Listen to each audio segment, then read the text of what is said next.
출애굽기 26장입니다. 앞장에서는 성막에서 가장 중요한 부분인 언약궤와 속죄 덮개 등에 대해서 언급하였고요. 여기에서는 성소와 지성소 안에 배치된 중요 기구들을 보호하는 기능을 하기 위해 덮는 천막들에 대해서 설명하고 있습니다. 한 가지 유의할 것은 성막 제도에 대한 규례는 가장 중요한 안쪽의 지성소로부터 밖에 있는 덜 중요한 것들로 설명되어져 있다는 사실을 우리가 볼 수 있습니다.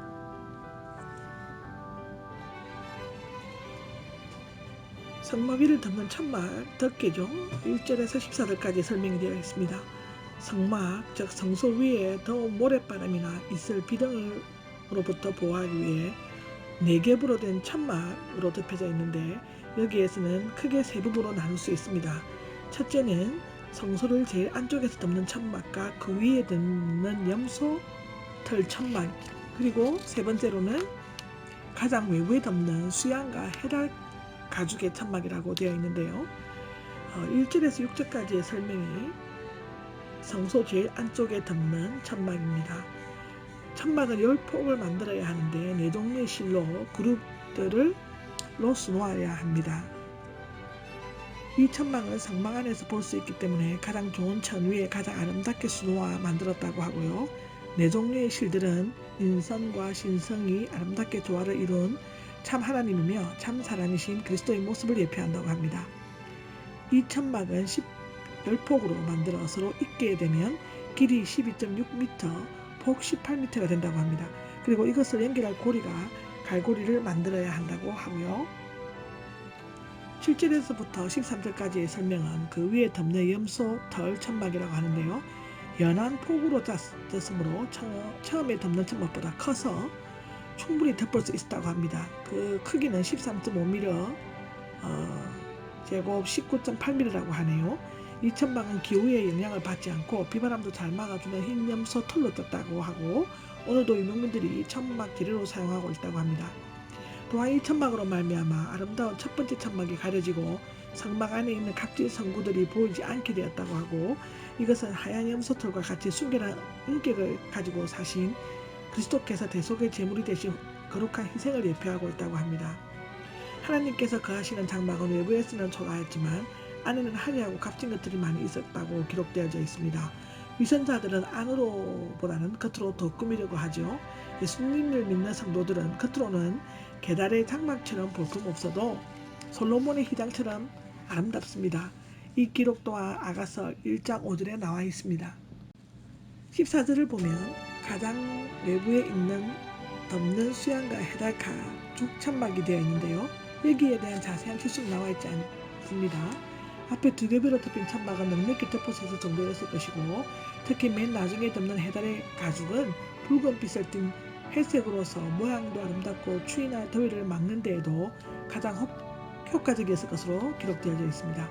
붉게 물들인 수양 가죽의 천막은 피 흘려 인류의 죄를 대속하신 예수님의 사랑을, 붉은빛을 띤 회색의 해달 가죽 천막은 온갖 고난과 역경 가운데서 견고하게 하나님의 뜻을 전하고 진리를 선포하신 예수님의 역동적인 삶을 예표하고 있다고 기록되어져 있습니다. 15절에서 30절까지의 기록은 성막의 뼈대를 말합니다. 즉 다시 말하면 널판지죠. 성막 위에 덮는 천막이 성막 전체의 외양을 이루고 추위와 더위, 비바람을 막아주는 역할을 했다면 여기에 나오는 널판지들은 성막의 뼈대를 이루고 비바람에 성막이 흔들리는 것을 막아주는 역할을 한다고 기록되어져 있습니다. 이 널판지의 높이는 성막의 높이와 같이 4.45m, 폭은 66.8cm이며 각 널판지는 그 폭의 성막의 안과 밖을 향하도록 서 있었다고 기록되어져 있습니다. 이 널판지는 모두 48개로 은받침, 즉 생명의 속전인 반세계 은으로 만들어진 것을 말하고요. 그 위에 이 널판지들이 세워지고 그 위에 4겹의 덮개가 씌워짐으로써 성막의 전체 윤곽이 드러나게 되었다고 합니다. 널판지에 다시 15개의 띠를 붙여 양편에 각각 5, 뒤에 5을 흔들리지 않게 튼튼히 고정시켰다고 하고 그 띠들은 금고리에 꿰매어 수평으로 설치되어 있다고 26절에서 30절에 기록되어져 있습니다.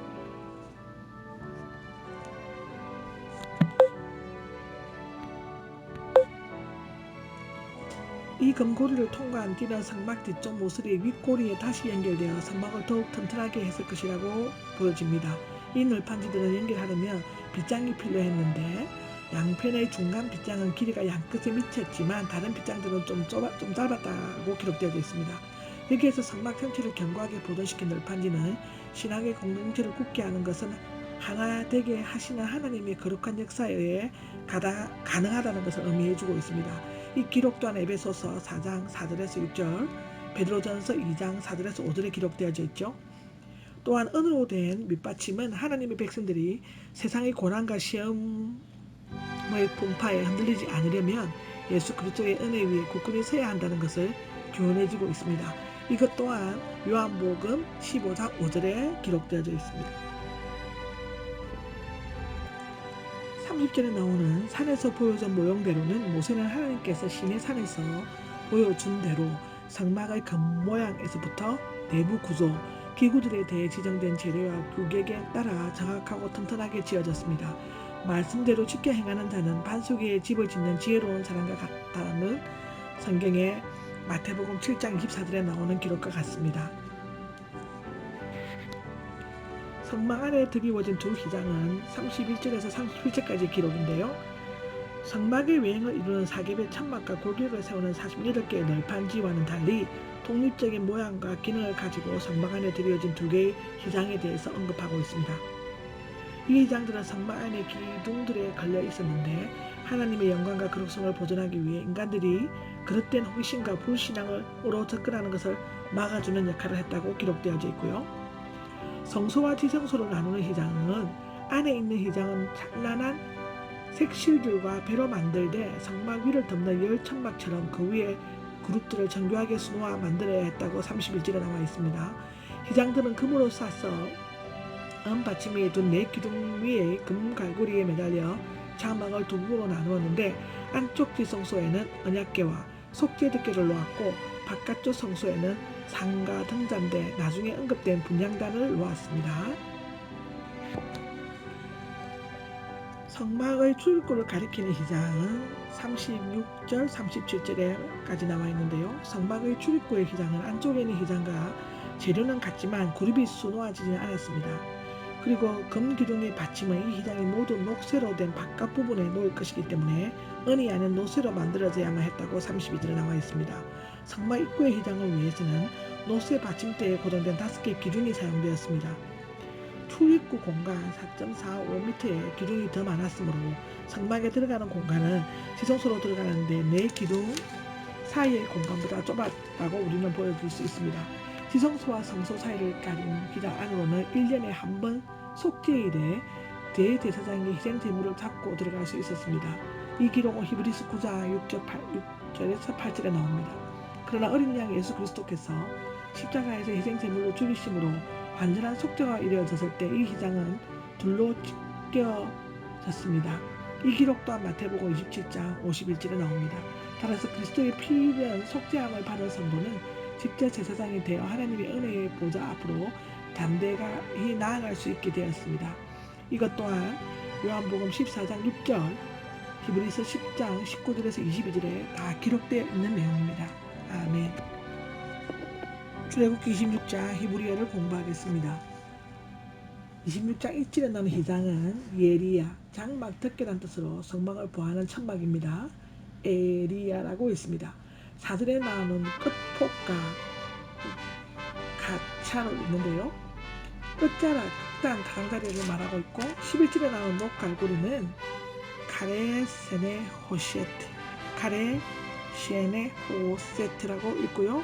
둘로 분리된 제2휘장을 연결하는 고리를 말하고 있습니다. 제1휘장의 고리는 금으로 만들어졌다고 6절에 나오고 있죠. 13절에 나오는 큐빗은 길이를 측정하는 단위인데요. 암마라고 있습니다. 암마. 14절에 나오는 헤달은 다하시는 바닷소 또는 돌고래로 추정되고 있고 이것의 가죽은 성막의 제4휘장으로 덮개로 사용되었습니다. 17절에 나오는 촉, 야드, 원래는 손잡이인데요. 널판과 널판을 연결하기 위해 요철 모양으로 만들어진 돌기와 흠을 말하는 것을 야드라고 있습니다. 은받침 19절의 은받침은 아드네 케세프 원래는 은으로 된 기초 받침이라는 뜻입니다. 26절에 나오는 조각 몫은 아첼 셰팀 아카시아 나무를 말하고 가볍게 건조하고 잘 섞지 않는다고 합니다. 26절의 띠 베르아흐 원뜻은 통과하다 성막의 널판지를 지탱하기 위한 황목을 가리킨다고 하고요. 31절에 나오는 정교하고는 하사브라 있습니다. 원래는 숙고하다는 뜻인데 매우 주도 면밀하고 능숙한 기술로 일했음을 말하고 있습니다. 하사브 정교하게입니다.